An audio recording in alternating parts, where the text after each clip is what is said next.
નમસ્કાર દર્શક મિત્રો, હું છું મહેશ ઠાકોર અને આપ જોઈ રહ્યા છો the times of Mahisagar news. નજર કરીએ આજના મહત્વના ધોરાજીમાં સમસ્ત ફકીર જમાતની જનરલ મીટિંગ યોજાઈ. સર્વાનુમતે નવા હોદ્દેદારોની નિમણૂક કરાઈ. ધોરાજીના હાજીયાણી જૈનબ હોલ ખાતે આજ રોજ ફકીર જમાતની જનરલ મીટિંગનું આયોજન કરવામાં આવેલ હતું.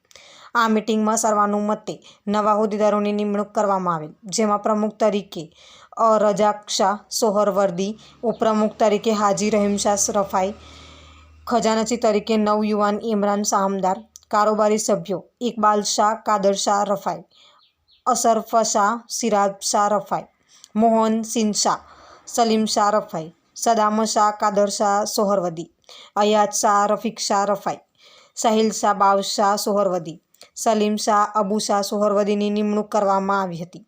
હાજર સર્વે સભ્યોએ નિમણૂકની વધાવી હતી. આપના વિસ્તારના પડે સમાચાર જોવા માટે અમારી channel the times of Mahisagar ન્યૂઝને લાઇક, શેર અને સબસ્ક્રાઇબ કરો.